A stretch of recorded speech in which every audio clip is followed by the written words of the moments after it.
Have you ever looked at a bottle of rubbing alcohol and wondered what that 70% on the label actually means? Or how anyone can know for sure if your tap water is safe to drink?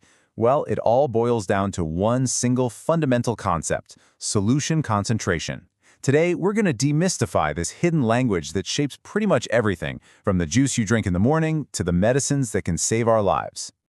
Okay, so at its core, this is a really simple idea. On the left, you've got what we call a dilute solution. Think of really weak, watery orange juice. And on the right, you have a concentrated one. That's more like the frozen juice concentrate you get from the store, just packed with flavor. It's all about how much stuff is crammed into the liquid. Now, to really talk about this stuff, we need to get two key terms down. First, the solute. That's the thing that gets dissolved. In this case, our sugar. Then you have the solvent. That's the thing that does the dissolving, like the water. And when you put them together, what you get is a solution. That's the basic recipe for everything we're going to talk about.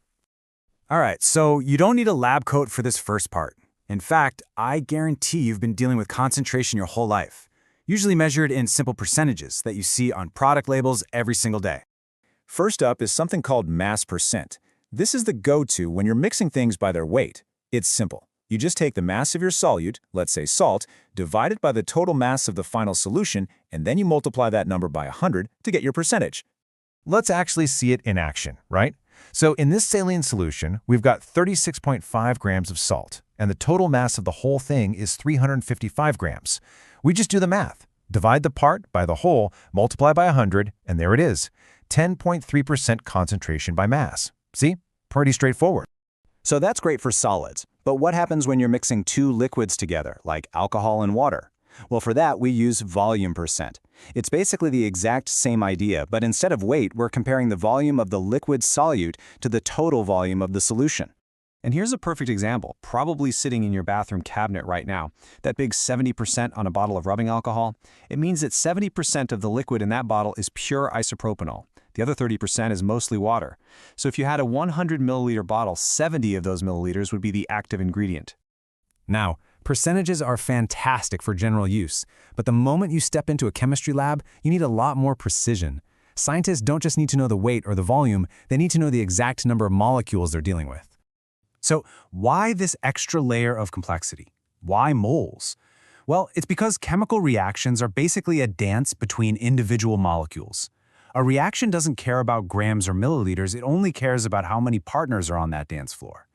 The mole is just a super convenient unit chemists use to count a ridiculously huge number of molecules all at once. Okay, to get really precise, chemists sometimes have to split hairs between two ideas. First, there's formality.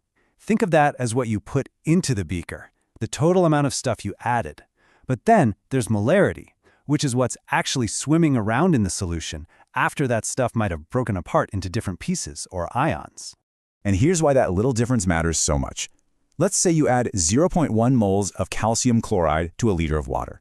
Its formality is 0.1, but once it hits the water, that one molecule splits apart into one calcium ion and two chloride ions. So the molarity of the calcium ions is 0.1, but the molarity of the chloride ions is actually double that, 0.2. You literally have more chloride pieces in the end than what you started with. Okay, so we've got the units down, but how do scientists actually go about creating these solutions with such incredible precision in a real lab?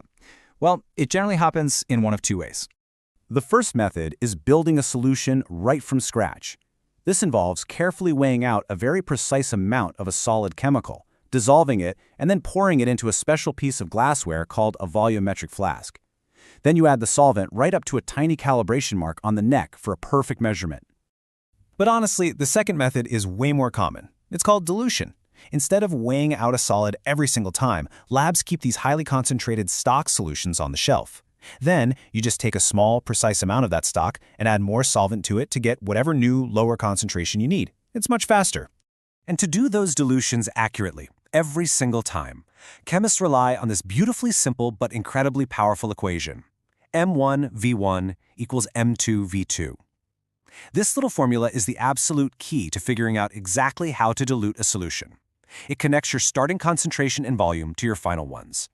Let's put that formula to work. Say our goal is to make 500 milliliters of a 1.77 molar solution. That's our M2 and V2.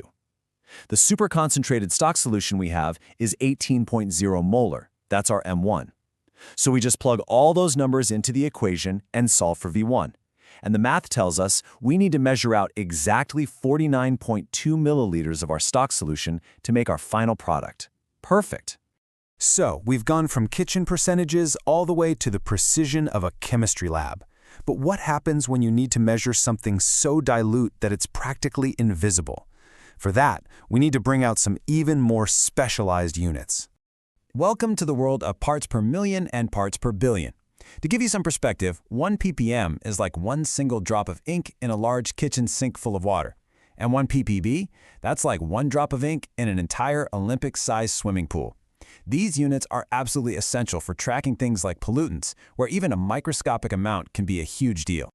And this is where these numbers become incredibly important in our daily lives. This figure, 15 parts per billion, is the official action level set by the U.S. Environmental Protection Agency for lead in our drinking water. It's the literal line in the sand that triggers a major public health response. So what does 15 ppb of lead actually look like? Well, in a normal glass of water, it's just 4.5 micrograms. That's an amount that weighs less than a single grain of salt.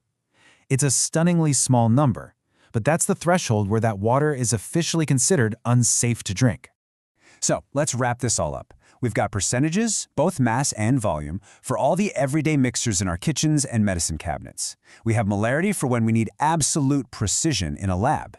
And then we have parts per million and billion for detecting the tiniest trace amounts of stuff in our environment. Each one is the perfect tool for a very specific job. When you get right down to it, understanding concentration means learning to see the invisible numbers that are constantly shaping our world. They determine the strength of your coffee, the effectiveness of a medicine, and the safety of the water coming out of your tab.